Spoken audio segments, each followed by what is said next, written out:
what people think of when they think of immigration in St. Louis, and what is the reality of immigration in St. Louis? Is there a disconnect there, do you think? Yeah, I think definitely there's a disconnect. People think immigrants are unskilled in St. Louis. They're 3 times more likely to be high-skilled than low-skilled. They're significantly more likely to be doctors and lawyers, earn over $75,000 than native-born Americans. $75,000 more than native? No, they're typically more likely to earn $70,000 than an average native-born American. Right. They're much more likely to have PhDs, doctorate degrees, and bachelor's degrees than the average person born in St. Louis.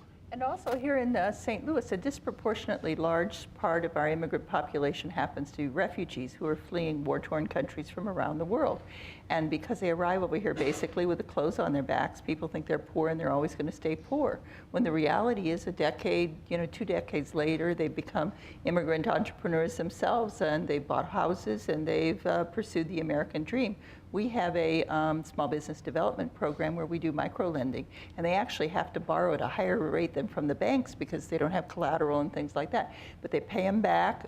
We've done over 500 loans in the last 10 years, and those businesses, 70% of them at 36 months are still operating, which is a very good rate even in the most recent economy.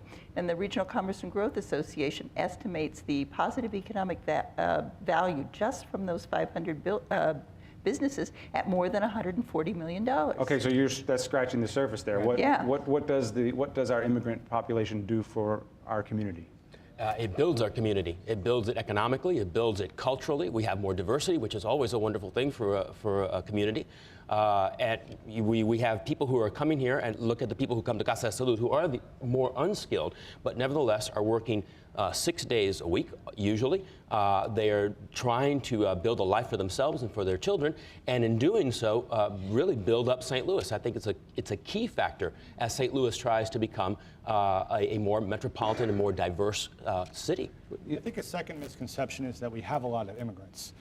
We're a top 20 city, but we're falling out of the top 20 because we have the lowest amount of immigrants of any top 20 city. We have 1/4 that of other top 20 cities like Chicago or New York.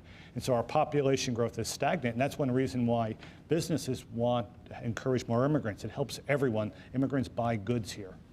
Since 1950, the population of the city of St. Louis has dropped from 850,000 people to about 319,000 today.